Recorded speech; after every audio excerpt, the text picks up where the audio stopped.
Hello, namaste, bonjour. I am Mrudul Pathak Kundu, moderator for this beautiful session, Deciphering the Design Codes in India. Just to give you a context, I have a very fond memory with Maison&Objet.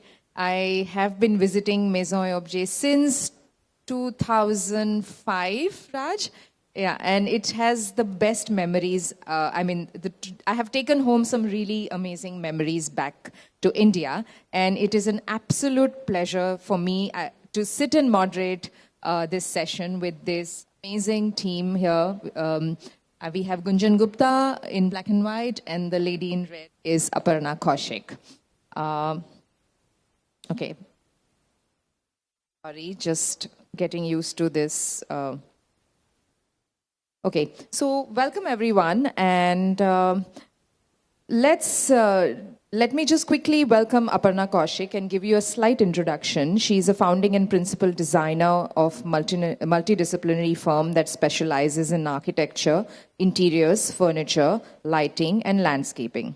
And our other panelist is none other Gunjan Gupta, who's been an ex-Edida winner, the founder and creative director of IKKIS and a leading product designer in India. And I like to call her an artist. And thank you for being here. Okay, so one of the first questions I have is for both of you. And I'll start with Gunjan. In your opinion, where is India placed on the global design map? So first of all, it's a pleasure to be back here at Maison. It's been absolutely incredible to be, in the midst of this platform speaking about... Sorry. So Maison&Objet has always been very special, as Mrudul mentioned. It's been the place of discovery. It's been an incredible place to discover design. And I would say it has been a space where Indian design, Indian production, Indian manufacturing, Indian sourcing has been widely displayed in, I would say, excellent ways. It's been beneficial for business in the country. It's been absolutely great. To answer your question with regards to where India is on the international landscape, I would say India has always been part of the global imagination. We've been producing, manufacturing, exquisite designs, craftsmanship for the world for over 200 years. Whether it's a Cartier, whether it's a complex design object, textiles, we've been doing that forever. But I would say in the recent past is when we're seeing a homegrown vision for design that's emerging, a sort of confidence with regards to material, storytelling, narrative forms that is emerging from India, which is made in India and designed in India. I would say the potential is untapped. It's just about the beginning. So there's lots really to see and discover in the near future. I couldn't agree more. Aparna, you'll tell us. You are the ambassador for Maison&Objet this year. And do you want to tell us your experience of the last 3 days? Hello, everyone. It has been really, I've been to Maison&Objet before as well, but this year has been special because they've had me as a brand ambassador, and thank you so much for that. In fact, all the discussions that we have had in the past 3 days with all the artists, family-owned workshops, it has been really interesting to explore the art and artistry of, the exhibitors here. And there's a lot that we're taking home from here this year for sure. Anything in particular?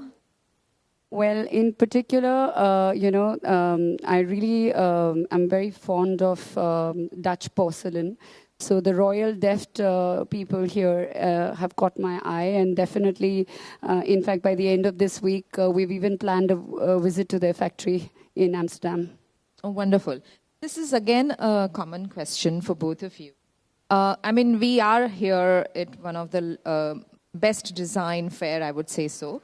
And what is it that you come here for? Like, what are the discoveries? Gunjan, you want to answer this? Like, what do you look forward to in terms of, the discoveries that you think will be relevant back home, India? So I think I'm constantly looking for ideas, trends, what's the zeitgeist in general? Where is it moving? How are people incorporating material? How are people thinking about, details? Particularly when I'm on a sort of, my 1.5-hour mission, as I say, at Maison&Objet, I think I'm looking for a lot of craft, and I'm always fascinated by what Korea has to show, what Japan does. Thailand always has something incredible to offer. That the mother of pearl from Vietnam, there's some exquisite discoveries that I have to say have always helped me in thinking about what I'd like to do in terms of quality when I think about these materials and elements back home. The other thing that I really look for, of course, is to update myself on what's happening in terms of design, what are the brands doing, what's happening. New discoveries are always a joy at Maison. I think also the other thing is it's always interesting to see how Indian material and manufacturing, which is so prevalent across almost every hall at Maison&Objet, is being reflected. There's always a discovery that one makes of what the world is doing and what India is also doing.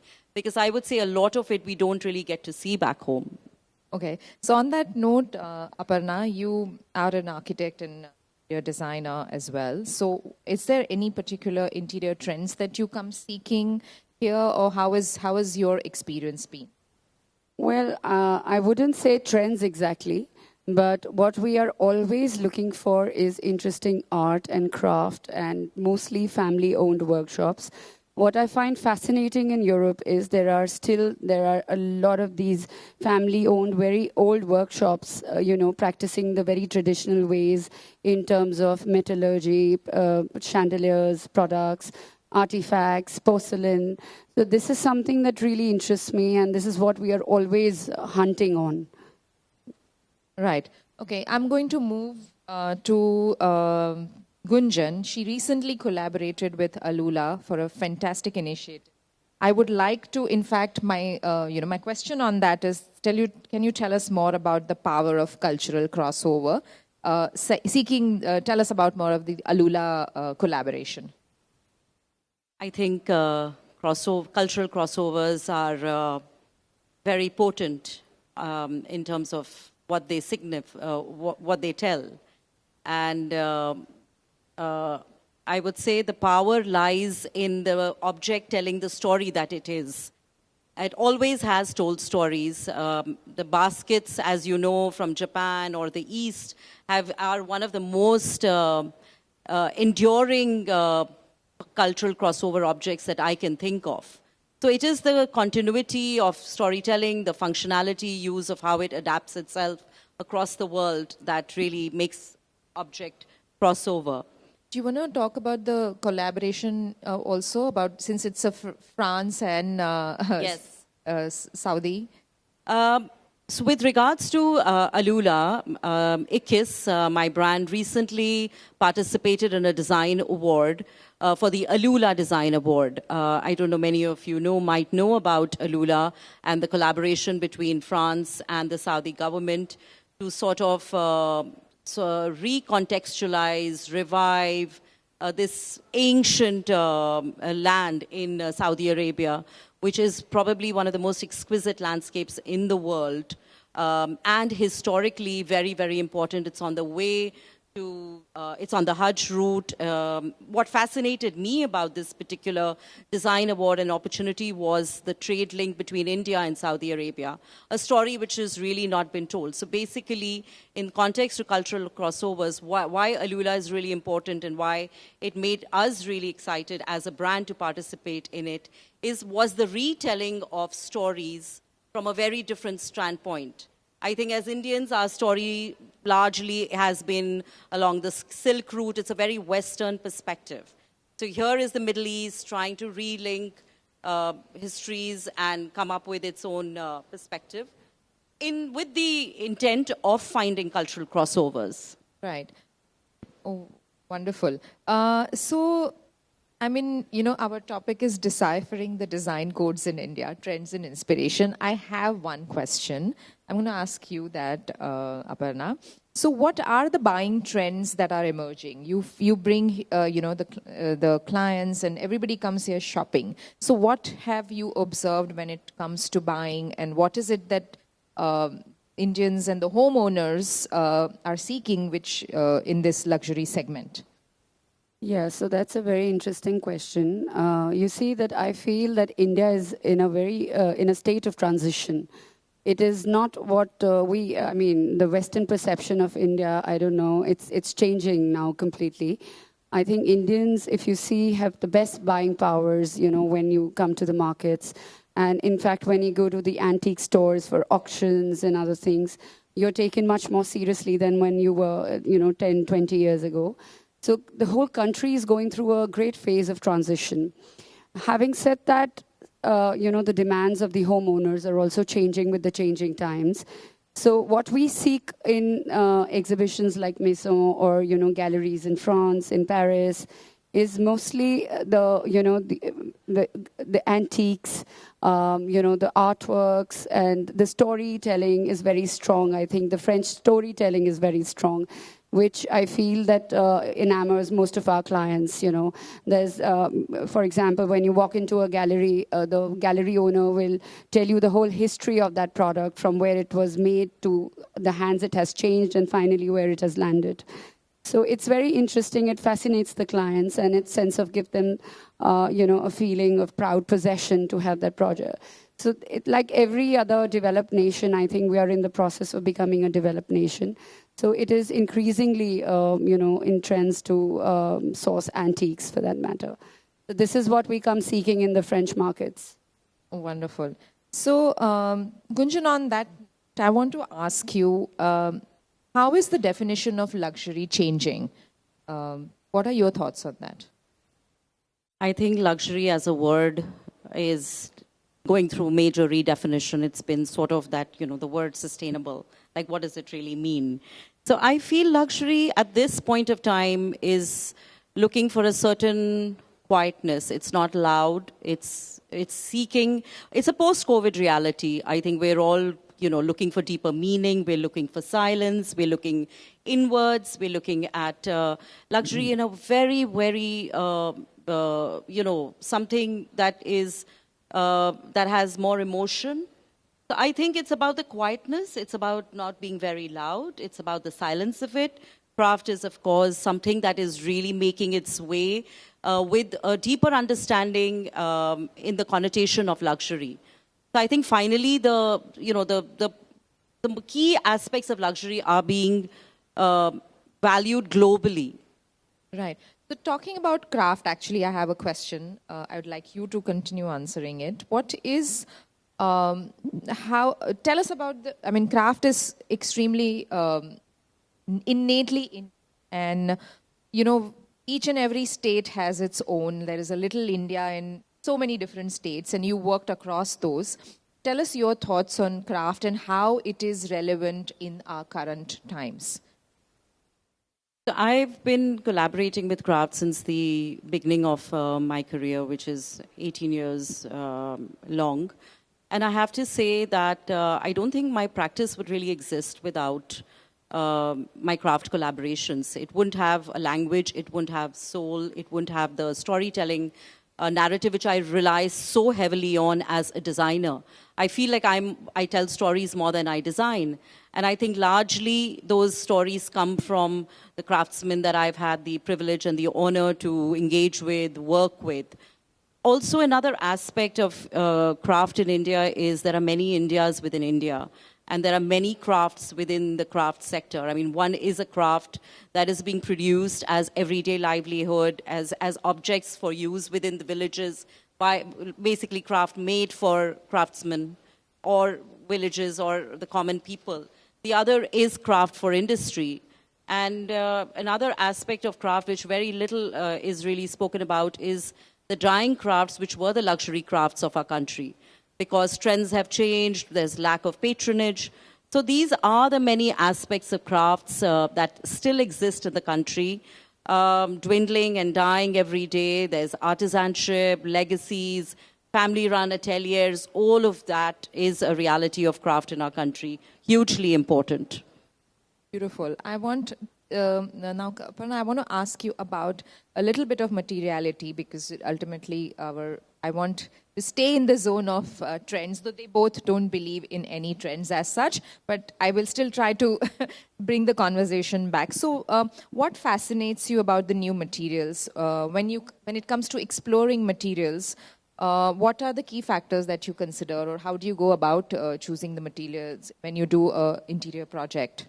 I think choosing a material is, well, one gets fascinated every time you come across a new material. Like, for example, new launches in exhibitions, roofing materials, flooring systems, and this and that. But I would largely trust organic materials and natural materials more. I've always trusted them. For example, bronze has worked very well in India. Granite, it has to have a climate relevance. And terracotta, materials like these have always found a great amount of relevance in a climate like India. And, the choice of material really comes from the fact that obviously it has to have an aesthetic appeal, but at the same time it has to be versatile, durable, etc. And I do mostly homes. So you cannot have a material which is a life-bound material. So we would want our homes to stand tall the test of time and being handed over from generations to generations. So you would like to use materials which are more sustainable and they should age like human beings. I think the more age a material has, the more beautiful it looks. And this is largely my choice of materials, the way I want to select materials for our projects and designs. So on the same note, Gunjan, anticipating the future, which materials or design elements do you foresee, gaining prominence in the world? I think earthy tones, colors. I feel copper is a very special material. It's luxurious. It has beautiful sheen. Terracotta, shades of pinks and reds, I feel will be some things within that zone would be quite interesting, and I think it would be a trend in the future. That's my take. So on the same thing, I've been meaning to ask you, you have a very strong sense of identity when you design, right? So tell us about the Made in India story at Maison, because I think it'll be interesting for everyone to know about it. So I was very lucky to be a Talons a la carte designer in 2008, which was at the beginning of my career. It was a very special moment. It was Talons a la carte was 8 or 10 Indian designers. I was one of them, and it was special because we all happened to find ourselves in this beautiful hall. So that was the beginning of my journey with Maison. Then I came back in 2019, just before COVID, with the launch of my brand IKKIS. IKKIS means 21 in Hindi, and we presented 21 objects for everyday living, which were reimagined forms of everyday Indian objects, like a bucket called a balti, or a container called a lota, matka, so on and so forth. And I would say we chose we were very strategic in why we chose Maison&Objet as a platform to position this collection, is because we wanted to connect these designs. We wanted to really basically present the designs at a testing ground, which was global, which was known for quick decision-making, buying houses were here, etc. So in terms of the Made in India story, I think what IKKIS did and what we aimed to do was turn it on its head when it came to objects being designed and produced in the country, which is something that really is very nascent. So Maison has always been very much part of the journey and been special. Beautiful. So coming to you, Aparna, I would like my audience to know about an interesting project that you are working on. So, well, there is this very interesting project that we are working on right now, is a project in a state called Assam.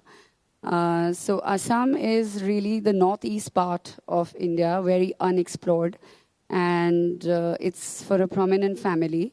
And Assam also had a very heavy colonial influence pre-independence. There are resorts and there are still those old British bungalows that they have. And my clients, especially the lady of the house, has been born and brought up in one of those colonial houses. So we have this estate of 62 acres where, they wanted to bring about a lot of local flora and fauna of Assam into a home somehow put together with a colonial influence. So they had an amazing, amazing collection of heirlooms and paintings and whatnot. And in fact, the clients also have me stay in one of those old British bungalows just so before I start my designs, to experience what it was like to be, living in a 1900 bungalow in the pre-independence era. So this is a very interesting project that we are working on and, especially working with the local craftsmen and artisans of Assam, which is a large part which has been unexplored in India. Really, I was really amazed the amount of silk threads that have been exported from that state to all over the world, but nothing really much came out in terms of product from the state. So it sometimes breaks your heart to see how much potential, the region has and how less of it has been explored. This is a very interesting, eye-opening project for me as well. So, Gunjan, coming to you, given your involvement in the artisanal sector, and today I was just seeing the craft section, and each time, you see such amazing discoveries. It's just incredible. I wanted to know, how has your experience of working with craftsmen worked? Do you aside of craft in India, do you ever have thoughts of collaborating elsewhere, or how does it work for you?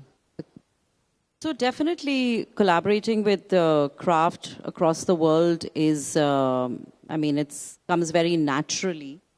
There's a particular project in Italy. It's the Homo Faber Foundation. It's a platform by the Michelangelo Foundation, which has a collaborative project between designer and craftsmen from anywhere in the world. So that's something that's in the pipeline. I'm in talks with them.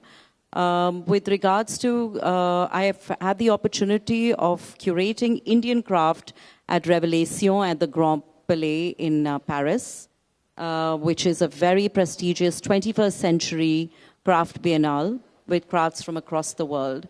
So what was interesting about that is it was basically having India in the context of a whole bunch of other countries and working together with the curators and positioning craft ideas from all over the world. So that's, yes, working with craft is an extension. So you both have established practices in your own terms, you being a product designer, collectible design, and you, of course, doing large-scale luxury projects. I want to ask this to both of you. What are the challenges that you face in this field? Maybe. I think largely the challenge that India faces today is, like every other country that is going through a phase of transition, is a bit of chaos, I would say, in terms of clarity of what we want, who we are. And these are questions that we always, ask ourselves when we are designing. While there are a lot of clients and myself hugely influenced by architecture from Europe and here and there, but how do you make it relevant to where you make it? Like in a country where we have 45 degrees temperature, we have clients coming to us with pictures of Palace of Versailles, wanting us to recreate it. And with zinc roofs that the palace has, because it snows there. How do you educate your client that we don't have snow? We live in a temperature which is literally 45, 48 degrees. And, that's where I think we also need a bit of course in psychology. And, I feel there should be a large part of it in architecture as a program to be able to interact with your clients and bring them on the same page. And I think it's largely because also, like I said, we are in a stage of transition. We are recently coming across a lot of economic, prosperity. And we're starting to get a good patronage for art and crafts well within the country. Make in India is becoming a big program. But yet, I would say that it's a bit of chaos at the moment, where we are trying to find our place and our ground in the global scene. Though the fact that Dior was in India, and one more fashion example, right? Like everybody's looking at India currently on many levels. Gunjan, what are your thoughts on the same? How do you see we as a country, facing, how do I say, a little spotlight on us? In the context of challenges? And in both. It comes with both, right? Absolutely, absolutely. So, well, I think one of the biggest challenges the country faces is, I think we're very safe as designers. We need to think more out of the box. We need to take more risks. We need to express ourselves more openly. I think the country's ready. I think the world's ready. When we say the spotlight's on us, clearly the world's been waiting for us to, bring our products out there, express ourselves. What's the 21st century version of India? We're not a country of elephants, snake charmers, and paisley is not the only motif that we have. So I think we really need to change the perception of the world. It's high time we do that. And I think we need to just take our work, get it out there, let's see what happens. I mean, that's exactly, I think there's that spirit of entrepreneurship, which every designer, which the design industry needs to take on. I don't see it going anywhere, but, So I have an added question to that. So how do you perceive Indian design in the Western design landscape? I think it's missing, no? I think, it's just been... about that. I think it's definitely going to change. We as a collective, as a population, we kind of watch, we take our time, we glide, and then suddenly with a bang, we're there. Like, that's what's happened with our economy. I mean, we've suddenly just arrived on the scene. So trust me, Indian design will arrive on the scene with a bang. But definitely, it's it's missing. I think we are, it's not missing in that way, but there are few. There need to be many more. We need a whole movement to happen in order for it to become something like Brazil or Japan or, comparable in that way. So more work for you, Raj, for the next Maison&Objet. So since we are on inspiration bit, I want to know from both of you, where does your inspiration come from? Aparna, you want to do this first? So, I would say that, I have been, raised and born and brought up in the oldest part of Delhi, in a home that is called a Haveli. So Haveli is basically an architecture that is made out of sandstone and wood, one of the most 18th century architecture prevalent in the Western India, where you have a central courtyard and you have the rooms all arranged around it. So that is the ambience that I was raised in. And while as a young girl coming from a very conservative family, with a lack of international exposure and no education abroad and very little independence to travel and move out, my biggest escape would be to sneak out to my TV room late in the night and to watch period dramas.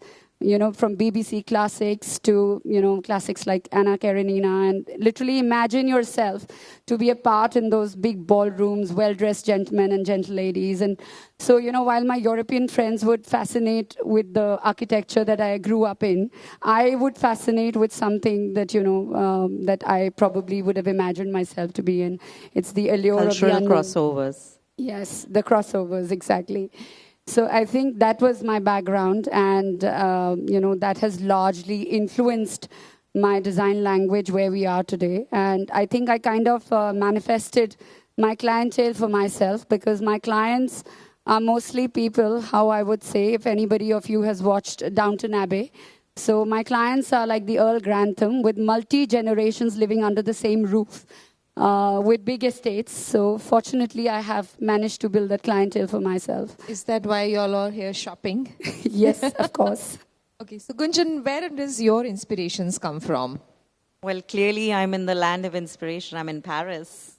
So yes, Paris has been amazing. I do agree with what Aparna said, that while the world's been fascinated with India, we've been fascinated by, the beauty that we discover on our travels. But to pin it down, I would say I've truly been fascinated by the streets of my country. I grew up in Mumbai. I hate to call it that. And I think it was the energy of the streets. It was the way the city functions as a single organism, from a shanty to a high-rise. It's the way the entire ecosystem functions as one, the ingenuity of people and how they create solutions or invent objects that always fascinated me. And then I moved to Delhi and discovered how 3 time zones existed in one place. It was the past, present, and the future, which is truly how I feel, Delhi can operate within. It's very fast. It's rapidly modernizing. It has a beautiful, glorious past, which you see in its monuments.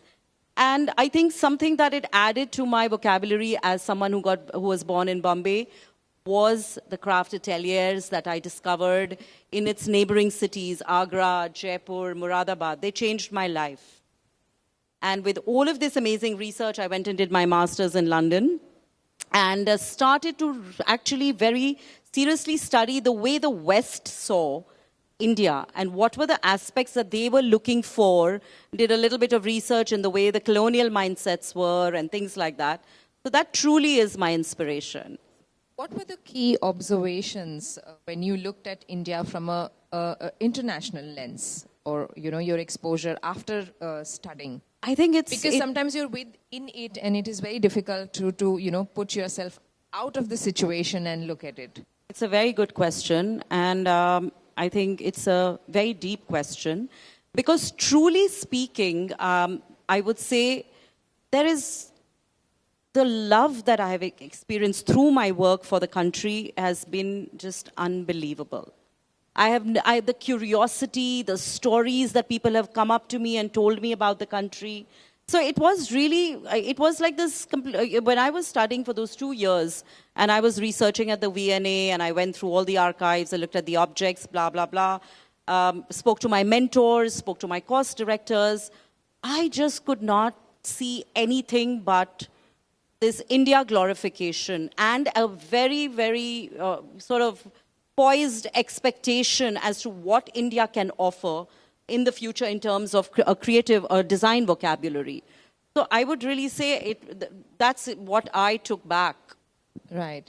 I have additional question that Gunjan, I know you use a lot of neutrals, but this pop of colors, which is on the screen right now, so I wanted to know, how do you do these hints and pop of colors and make it like a simple design, so modern and so chic? Tell me a little bit about it. So, color for me has always, I don't think through color, I think very straight in terms of material. If it's brass, if it's copper, whatever it is, whether it's stone, I think I look at color in terms of its natural significance. But color is what India stands for. I mean, we have color all over. We've been the most brazen users of color. So with regards to that, then when I use color, it's completely unabashed. I go for it.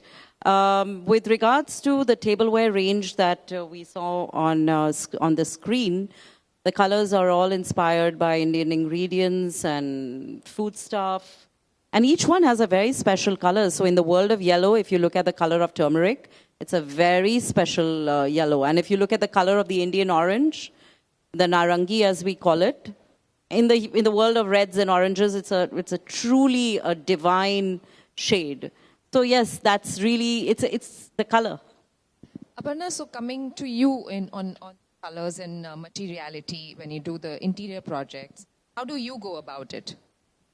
You see the context of making a home, and you have to live there, what the Italians call 0-24. It's from 0 hours to 24 hours, you are living there, breathing, sleeping.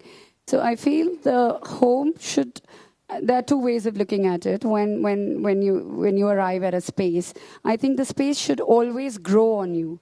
I mean, a space that has an immediate impact on you and sort of it's too overbearing is something that I always avoid. I feel that if you live in a space, it should gradually grow on you. You should fall in love with your space over and over and over again. So to say that, I would want to keep it organic, more neutral, natural. And I feel nature has always been the most safest go-to when it comes to deciding on your colors and color palettes for a home. I think, yeah, that's my take on, because I do mostly homes. Let's say if I was doing a restaurant or a pub, maybe there is a punchline to that, but not here, I suppose. I have two more questions, and I'll go with the second last, which is, what exciting things are cooking in your studio right now? So, well, the exciting things that are cooking are, a lot of product collaborations. So what I've started to enjoy is, in fact, what Gunjan also mentioned, in and about Delhi, there are, like, for example, there's a town called Moradabad, Firozabad. So it was really shocking for me when I made the trip. So most of these factories are already working for top international brands. And it was really an eye-opener. For example, Ralph Lauren, and most of these factories are OEMs for these kind of brands. And, you wonder, where have we lost as Indian designers? Why haven't we accessed and tapped on this potential earlier? So I think this is something that now, and since I live in Delhi, and most of my projects, though they are spread pan-India, but my head office is in Delhi.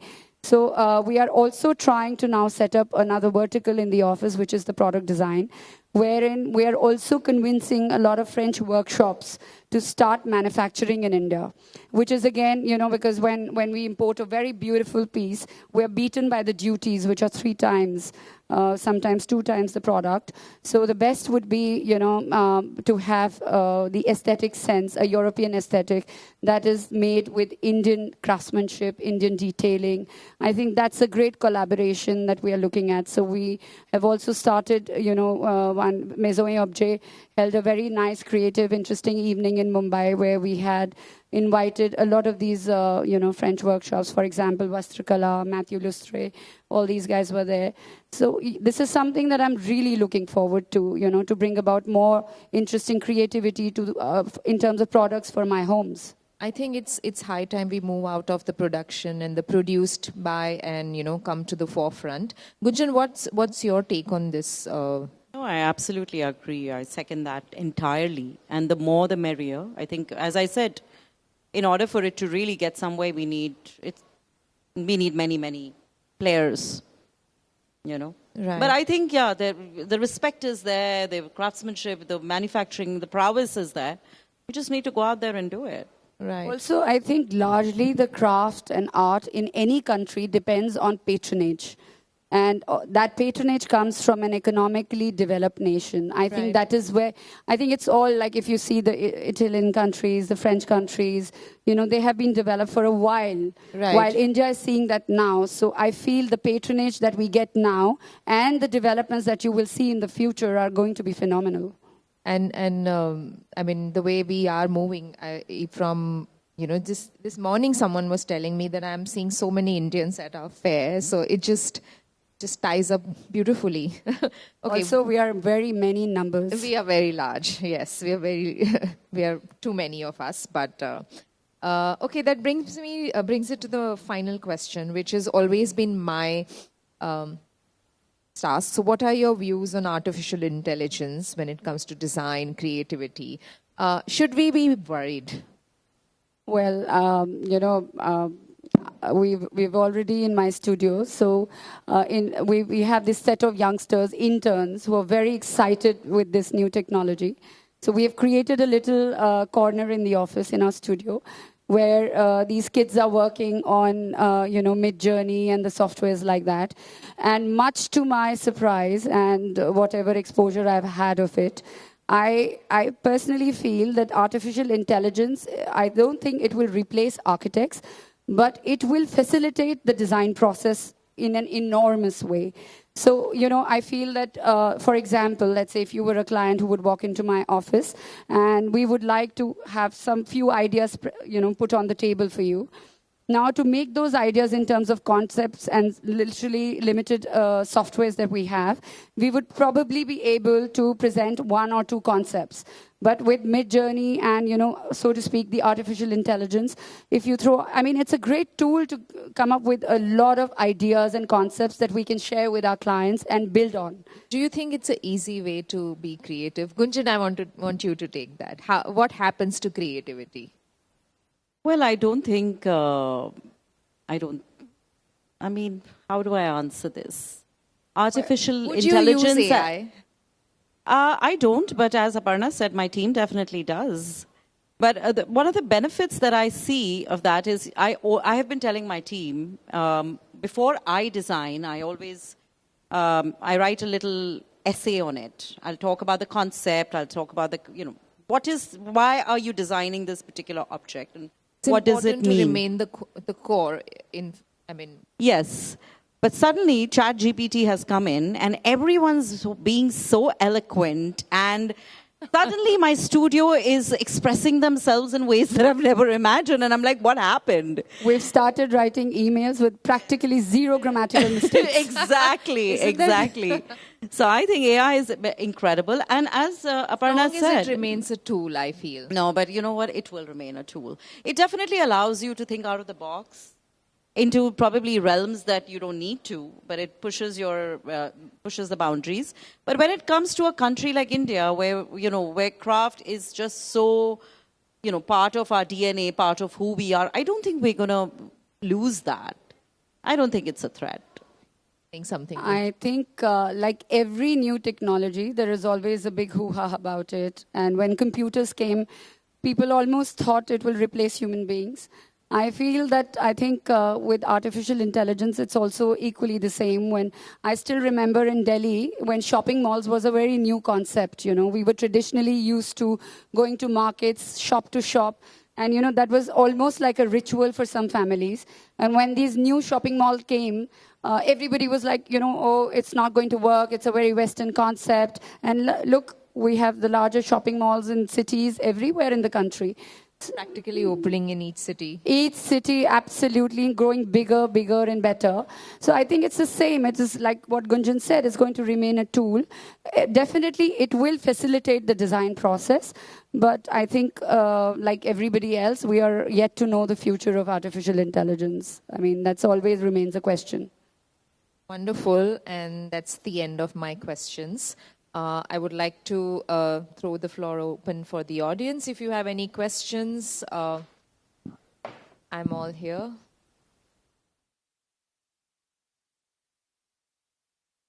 Any questions? What's next? What's next? Okay, why don't Gunjan, what's next for you? What's next? Well, at the end of this month, I'm presenting a new collection of collectibles at the India Art Fair. Everyone's welcome. If anyone's there, please make sure you do visit. We're relaunching our sort of global distribution strategy for IKKIS, which we'd launched at Maison&Objet in 2019, and due to COVID, we had to sort of take a step back. So IKKIS is being presented in Milan during the Salone by Maria Cristina Didero, who is a very well-known design curator. She was a curator of Design Miami and so on and so forth.